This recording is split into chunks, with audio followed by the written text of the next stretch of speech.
So startup culture, as we all know, that is it's on rise. So but number one challenge उसमें लोगों को ये face करने को मिलता है कि to how to get your first customer. So how do you solve that problem? Typically it depends कि आप किस तरह के business में हैं, कौन सा startup कर रहे हैं. So let me give you some examples कि किस तरह जो कुछ startups थे, now they are a million या billion dollar companies हैं, उन्होंने कैसे they acquired their first customer. So उसमें number one strategy that worked for most of the startups were content creation या blogging, जिसमें I'll give you two examples, Buffer और Groove. So Buffer is basically a social media का एक SaaS product है, जिसपे आप अपनी social media manage करते हो, scheduling करते हो. So what they did was कि 9 months में उसका जो co-founder था, उसने हर रोज एक दो blog articles अपने blog पे publish करना शुरू कर दिए थे. So it comes around 16 to 17 blogs per month. So उससे they acquired a lot of customer base अपने शुरू में जो उनके पहले customers थे through their blogging. दूसरी example is Groove. So Groove ने basically क्या किया था कि बहुत aggressively उन्होंने भी blogging की, content create किया अपनी website के ऊपर, blog के ऊपर, बल्कि उनका एक article भी है जो कि I would recommend everyone to read it. उनकी वेबसाइट पे लगा हुआ है कि किस तरह उन्होंने 24 आवर्स के अंदर अपने पहले 100 पेइंग कस्टमर्स लिए और वो भी उनको थ्रू ब्लॉगिंग मिले.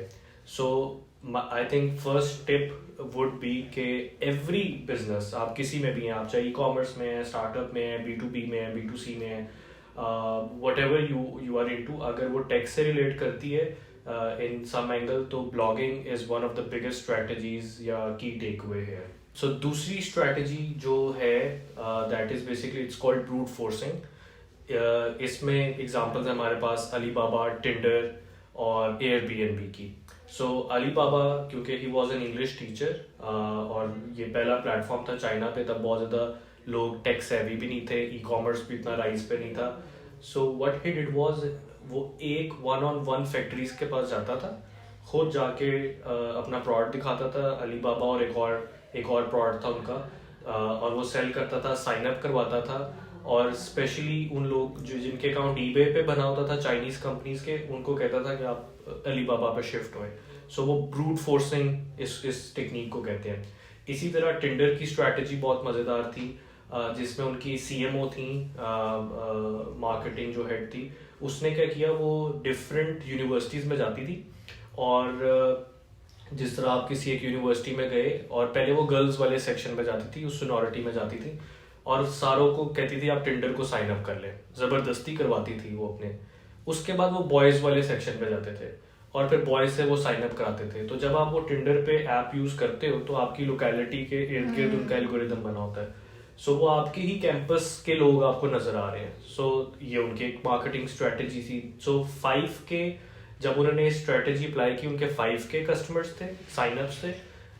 इसके बाद कुछ हफ्तों के अंदर they were able to get up to 15,000 customers through this strategy.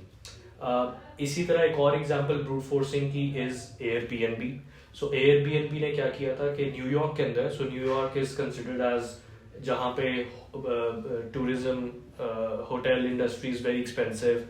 तो व्हाट दे डिड वाज वो नेबरहुड में जाके एक एक घर के अंदर जाते थे और उनको कहते थे कि आप एयरबीएनबी पे साइन अप करें and how you can earn by अपनी जगह को एज ए रेंटल स्पेस आप हमारी वेबसाइट पे दे दें. तो ये स्ट्रैटेजी ब्रूट फोर्सिंग में डिफरेंट कंपनीज ने यूटिलाइज की. इसके अलावा एक बहुत पावरफुल स्ट्रैटेजी हमेशा होती है वर्ड ऑफ माउथ. पहले वर्ड ऑफ माउथ होता था ट्रेडिशनल कि आप बहुत अच्छी प्रोडक्ट या सर्विस बेचें और आहिस्ता आहिस्ता लोग आपकी खुद ही से चीज़ को वर्ड ऑफ माउथ के थ्रू फैलाते हैं. बट डिजिटल को अगर इसमें आप ऐड कर लो तो ये बहुत ज़्यादा एम्पलीफाई कर जाता है. सो इसकी one of the biggest example या केस स्टडीज जो लोग एग्जांपल लेते हैं that is Dropbox. So Dropbox हर बंदे ने ऑलमोस्ट यूज़ किया हुआ है, बट ड्रॉपबॉक्स ने 2.8 मिलियन साइनअप्स एक्वायर किए इन जस्ट 15 मंथ्स. सो ये ऑलमोस्ट 40x उनके रिजल्ट है. सो इसमें उन्होंने क्या किया कि एक रेफरल सिस्टम इंट्रोड्यूस किया कि अगर मैंने ड्रॉपबॉक्स यूज़ करना है तो मैं आपको अपने दोस्तों को या फ्रेंड्स एंड फैमिली या कोलीग्स को इनवाइट करूंगा और I can get free GBs of space to use that.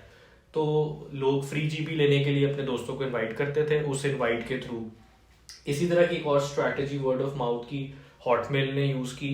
So Hotmail के भी जो फाउंडर्स थे दे वर इंडियंस। तो जब उन्होंने माइक्रोसॉफ्ट से पहले जब हॉटमेल था तो वहाँ पे भी आप जब हॉटमेल से कोई ईमेल सेंड करते थे तो सिग्नेचर के ऊपर आता था मेल सेंड बाय हॉटमेल। तो वो जो नीचे सिग्नेचर था वो इन अ वे वर्ड ऑफ माउथ या रेफरल क्रिएट कर रहा होता था for them in their early stages. फिर आपके पास स्ट्रेटजी आती है content creation, seeding of content. ये कंपनीज जिस अगर आप कोई मार्केट प्लेस चला रहे हैं, तो इसमें दो एग्जांपल्स हैं, रेडिट और Quora.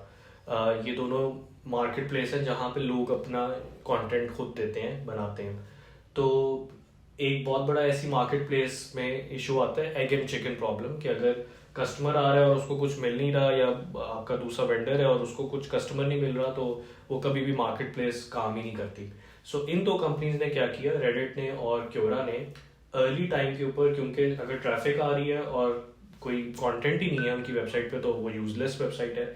So what they did was every day they were writing, खुद ही कंटेंट लिखते थे और खुद ही जवाब देते थे। सो वो सीड करते थे कंटेंट को अपनी वेबसाइट्स के ऊपर for a lot of early stage का उनका जो टाइम पीरियड चल रहा था। सो उसमें क्या हुआ, जब उनका कंटेंट बहुत ज़्यादा बनना शुरू हो गया, लोग जब ट्रैफिक आती थी they found that content useful, और फिर वो उसको प्लेटफॉर्म को यूज़ करना शुरू कर दिया। इसमें एक और टेक्निक जो कंपनीज यूज़ करती हैं, थोड़ा सा ये ब्रूट फोर्सिंग से मिलता है, बट ये थोड़ा स्केल नहीं आप बहुत तेजी से कर सकते। सो ये पिंटरेस्ट ने और स्ट्राइप ने किया। What they did was, so Pinterest का जो फाउंडर था वो क्या करता था कि कैफेज में चला जाता था कॉफ़ी पीते पीते, और लोगों के पास जाता था और कहता था ये मैंने ऐप बनाई है पिंटरेस्ट, तो आप ज़रा इस पर साइन अप कर दें और मुझे ज़रा फीडबैक दे दें। तो इस तरह वो एक्वायर करते थे। सिमिलरली स्ट्राइप क्या करता था, कॉन्फ्रेंसेस में जाते थे।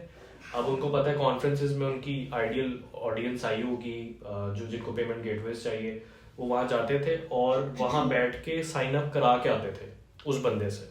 तो जिस भी बंदे से वो मिल रहे होते थे वो ब्रूट फोर्स एक किस्म में वहाँ पे साइन अप्स कराते थे। सो पिंटरेस्ट और स्ट्राइप ने इस तरह अपनी अर्ली एक्विजिशन की। इस पे बल्कि एक आर्टिकल है, do things that don't scale, by Paul Graham, जो कि वाई कॉम्बिनेटर का इज द को फाउंडर। तो I would recommend everyone to read that article as well. वो बहुत अच्छा ऐसे है जो जिससे आपको ये समझ लगती है कि शुरू में अपने स्टार्टअप वाले फेज में जब आप होते हो या बिजनेस के अर्ली स्टेजेस में, तो आपको वो चीज़ें भी करनी पड़ती हैं जो कि शायद सेंसिबल नहीं लगती या स्केलेबिलिटी नहीं है, बट वो आपको इनिशियल कस्टमर दे देता है। इसीलिए बड़ी कंपनीज भी आज की जगह पे you can easily compete a lot of big giants as well, just because के वो चीज़ें नहीं इम्प्लीमेंट कर सकती क्योंकि उनके लिए वो स्केलेबल नहीं है, बट आपके लिए so it might be a hand written note to your customer या कोई ऐसी स्ट्रैटेजी। और लास्ट आई थिंक एक और स्ट्रैटेजी जो मैं शेयर करना चाहूँगा वो that is the freemium model. So freemium model में कंपनीज क्या करती हैं, specially if you are a SaaS या अगर कोई सर्विसिंग करें तो उसमें आप what you can do is आप कोई फ्री चीज़ अटैच कर देते हो अपने मॉडल के साथ, जैसा एवरनोट और यैमर, या अभी भी आप काफ़ी ऐसे प्रोडक्ट्स यूज़ करते हैं जो फ्री हैं, फिर आप कन्वर्ट करते हैं from a free plan to a paid plan. So काफ़ी ऐसी कंपनीज फ्रीमियम से अपने मॉडल को एक्वायर करती हैं अपने इनिशियल कस्टमर को और फिर वहाँ से कन्वर्जन करती है। जैसा यैमर का 15% बिफोर माइक्रोसॉफ्ट एक्वायर्ड देम, उनका जो फ्री टू प्रीमियम से जो पेड प्लान पे कन्वर्जन थी इट वाज समवेयर अराउंड 15%, तो वहाँ से they were acquiring their customers.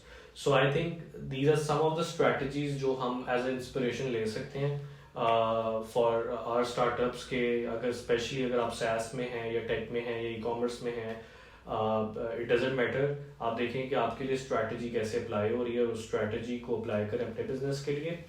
और आई थिंक एक और हम वीडियो बनाना चाहेंगे with the exact strategies digital के अंदर। सो आई हैव अनदर क्वेश्चन, जैसे ये सारी स्ट्रैटेजीज हैं, but how do you think कि कोई भी बिजनेस ओनर है तो उसको कितनी देर तक एक स्ट्रैटेजी अप्लाई करनी चाहिए और उसका सक्सेस या फेलियर को गेज करना चाहिए कि so now it's a hit या ये फ्लॉप है, इसको मैं स्ट्रैटेजी को छोड़ दूं करना?